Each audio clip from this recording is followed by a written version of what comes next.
পাটাপোটা ঘষাঘষি দফা সারা মরিচের। আমরা হলাম গিয়ে মরিচ, মাঝখানেরটা আর কি। এদিকে পাটা ঘষে, ওদিকে পুটা। আমরা জনগণ আজীবন মরিচ হয়ে আছি, হাল বদলায় না।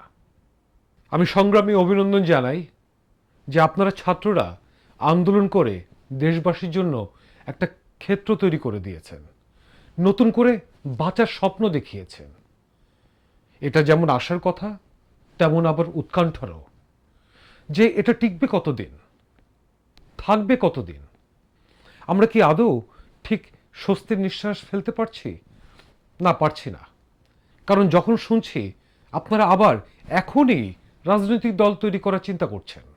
আজ স্বাধীনতার 50 বছরে সবকিছু সবকিছু লুটেরাদের দখলে। আজ আমার মনে হয় মানুষ দাঁড়াইতে পারবে না, এত টাকা খালি ছাপাইছে আর ছাপাইছে ওই স্বৈরাচারী সরকার। ছাপায় ছাপায় রাখছে ঘরের মধ্যে, গোডাউনের মধ্যে, টয়লেটে, রান্নাঘরে। যে যেখানে পারছে খালি রাখছে, পারছে বিদেশে পাচার করতে। এদিকে ব্যাংকে টাকা নাই, নাকি জায়গা হয় নাই। সেই টাকাগুলো এখন উদ্ধারও হচ্ছে। খবর পাচ্ছি অমুক গোডাউনে এত টাকা, তমুক গোডাউনে এত টাকা। এক একজন দুর্নীতিবাজদের গোডাউন লাগে টাকা রাখার জন্যে। একটা লোকের এত অবৈধ কোটি কোটি টাকা, যে সেই টাকা ব্যাংক তো নিতেই পারছে না। ওদিকে লুটেরা দলগুলো গত 50 বছর ধরে প্রতিযোগিতা করে এই বলে আসছে যে যা কিছু সব কিছু তার আমলে হয়েছে। সাপের লেজ দিয়ে কান চুলকাইতে চুলকাইতে আজ সেই সাপ এই জনগণ ছোবল মেরেছে। শেষে ওই স্বৈরাচারীকেই দলবল নিয়ে পালাতে হলো। বিএনপির সৌভাগ্য, আওয়ামী লীগের দুর্ভাগ্য আর কি। আজ এই জেনারেশন 15 বছর আওয়ামী লীগকে লক্ষ্য করে দেখেছে যে ওরা একটা মাফিয়ার দল, খুনির দল, জানোয়ারের বাচ্চা সব। ওই স্বৈরাচার আমাদের জন্য কিছুই করেনি, সব লুটেছে নিজেদের জন্যে। আর চেলারা নেচেছে লুঙ্গি ড্যান্সে, নাচিয়েছে পুরো দেশটাকে, খুলে নিয়েছে জনগণের খাপড়। ওদের ছলাকলা কৌশল বুঝে ফেলেছে এই ছাত্র জনতা, ওদের টাইপ বুঝে ফেলেছে। হাসিনা ছাপানো ইতিহাস আমাদের আর দরকার নাই, তাই তো ওদের পালাতে হলো। দম্ভ দেখান, কণ্ঠ ছিঁড়ে ফেলবে জনতা। যাই হোক, মূল কথায় আসি। এত তাড়া কেন ভাই বোনেরা, এত তাড়া কেন? আর আপনাদের এখনই রাজনৈতিক দল গঠন করতে হবে, কে এই পরামর্শ দিল, চিন্তায় দিল, কেন? তার মানে বুঝতে হবে আপনাদের মধ্যে ঢুকে গেছে, মানে রাজনীতির মধ্যে ওই পলিটিক্স ঢুকে যাবার মতো অবস্থা। এখনই ইজম ঢুকায়েন না, সামনে সময় আছে। আগে দেশ গড়েন। রাজনৈতিক দল যেদিন গঠন করবেন সেদিন থেকেই কিন্তু আরেকটি দুর্ঘটনা ঘটবে, পরিস্থিতি অন্যদিকে যাবে। কিন্তু নির্দলীয় আপনারা, মাপা যায় না, ধরা যায় না। আপনাদের এখন দাম আছে 100 টাকা। এখনই দল গড়লে তখন কিন্তু 1 পয়সারও দাম থাকবে না। জাস্ট এরকম এরকম ফালাইয়াই দেব, আর তখন ফালাইতে সুবিধা হইব। এখন ফালাইতে কিন্তু কষ্ট হবে, কারণ আপনারা কোনো রাজনৈতিক ব্যানারে কিন্তু এই আন্দোলন করেননি। তখন এই বিএনপি সহ সকল দলকেই প্রতিপক্ষ বানায় ফেলবেন আপনারা। তখন অবস্থা দাঁড়াবে শ্যাম রাখি না কুল রাখি। দেখবেন তখন আওয়ামী লীগ, বিএনপি, তাদের নেতৃত্বাধীন জোটভুক্ত দলগুলি একসাথে বিরুদ্ধে নেমেছে। যেদিন রাজনৈতিক দল গঠনের একটা নাম ঘোষণা দিবেন, সেই দিন থেকেই কিন্তু প্রত্যেকটা সমন্বয়কারীকে ধরে ধরে ওরা বিরোধীরা যে কোনো কিছু করতে দ্বিধাবোধ করবে না। আপনাদের সাথে যুক্ত ছেলে মেয়েগুলোর তখন কোথায় যাবে? জনগণ এখন আছে, কিন্তু যখনই কোনো রাজনৈতিক নাম থাকবে, রাজনৈতিকভাবে কর্মসূচি হবে, তারপর থেকেই কিন্তু আবার আন্ধার। যেদিন রাজনৈতিক দল করবেন সেই দিন থেকেই আপনি একা। আজ আপনি যেটা বলছেন, যে রেগুলেশন তৈরি করছেন, সেটা নতুন একটা মাত্রা যোগ করছে প্রতিনিয়ত। আজ আপনারা যেটা উচিত সেটা করছেন, সবাই সমর্থন দিচ্ছে। আপনারা এখন ঠিক করেছেন দেশ না গুছিয়ে রাজনৈতিক দল ঘোষণা। আজ আপনারা সকলে সমন্বয়ক, কোনো নেতা নেই, একক নেতৃত্ব নাই, নেই দলাদলি। জনগণের অদৃশ্য শক্তিতে বলিয়ান, যে শক্তি অপ্রতিরোধ্য, নিরাকার, অসম্ভব শক্তিমত্তায় বলিয়ান। ঠিক যেদিন আপনারা রাজনৈতিক দল ঘোষণা করবেন সেদিনই এই শক্তি কুরবানি হয়ে যাবে, আর একটা নতুন ক্রাইসিস তৈরি হবে। সামাল দিতে পারবেন কি না আমরা জানি না, কোন দিকে যাব তাও আমরা জানি না। শেষে দেখব যে লাউ সেই কদু। আপাতত অন্তর্বর্তী সরকারকে সময় দিন, 2-4 বছর এভাবে কাটুক, দেশটা একটা জায়গায় দাঁড়াক, তারপর দেখা যাবে। আমরা জনগণ এখন ঐক্যবদ্ধ। ভয় পায় সবাই, আপনাদেরকে আইকন মনে করে, আইডল মনে করে। এই পরীক্ষায় আগে উত্তীর্ণ হয়নি, নতুন গণতান্ত্রিক সংবিধান রচিত হোক। একটা গণতান্ত্রিক রাষ্ট্রের জন্য একটা গণতান্ত্রিক সংবিধান অতি জরুরি। আইন বিভাগ, বিচার বিভাগ, নির্বাহী বিভাগ সব জায়গাতেই একটা বৈষম্যহীন, দুর্নীতিমুক্ত, একটা সহনশীল জায়গায় দাঁড়াক। দেশটা গড়ি যেন প্রমাণিত হোক যেন এর আগে এমনভাবে কেউ ভাবেনি এই দেশটাকে নিয়ে।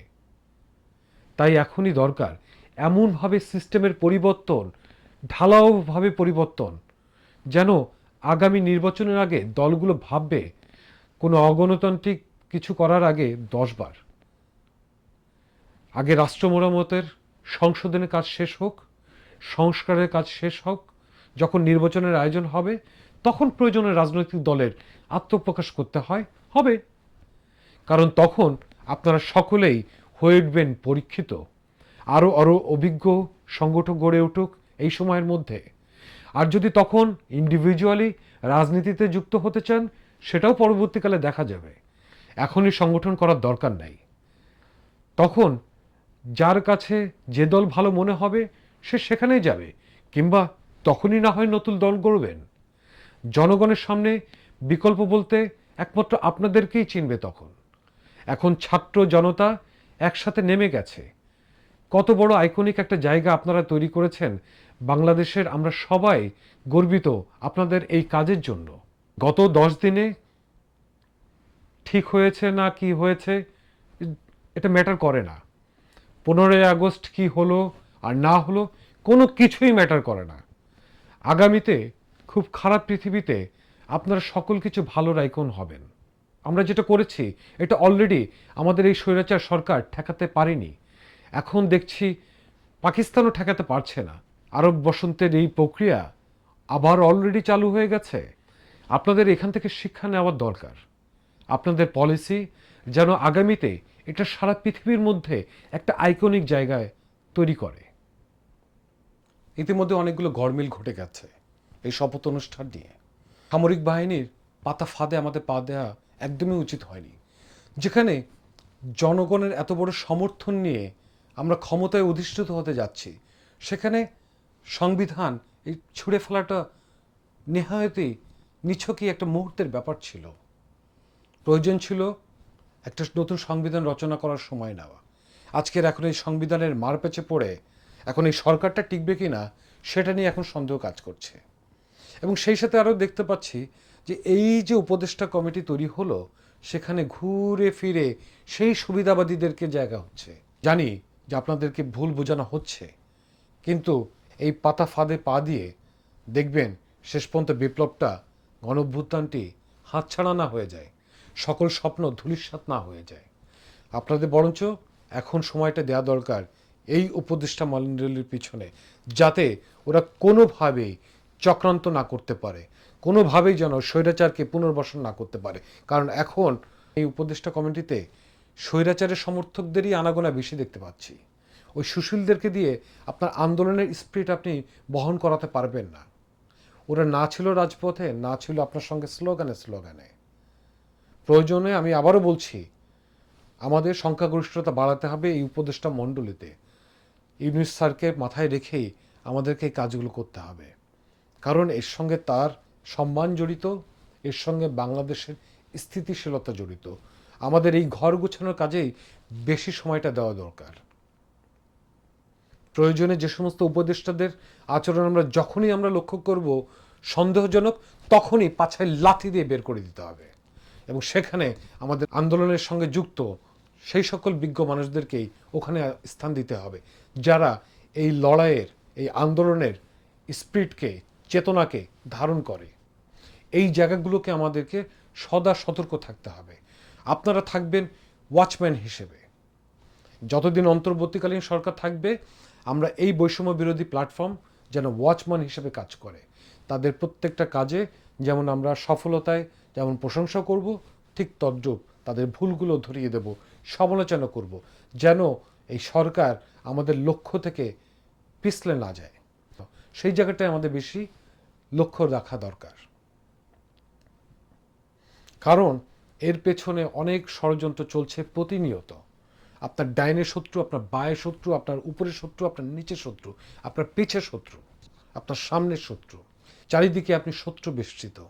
তাই আমাদের আরও সতর্ক হতে হবে, এবং আমাদের সবচেয়ে বড় রক্ষা কবচ হচ্ছে এই এই উপদেষ্টা কমিটি। তাদেরকে আমাদের ঠিক পথে ধাবিত করতে হবে, তা না হলে সকল স্বপ্ন ধূলিসাৎ হয়ে যাবে। বিজয়ের হাসিতে আমরা তখনই হাসব যখন এই সমাজ, এই রাষ্ট্র বদলে যাবে। এখন দল গড়বার সময় নয়, এখন শুধুই সময় রাষ্ট্র মেরামতের। যাত্রা শুভ হোক। আবারও সংগ্রামী অভিনন্দন। গুলি করে করে লাশ নামানো হয়েছে, কিন্তু এমনি তো মর একটা, আহত হয় একটা, একটাই যায় স্যার, বাকিটি যায় না। এটা স্যার সবচেয়ে বড় আতঙ্কের এবং মানে দুশ্চিন্তার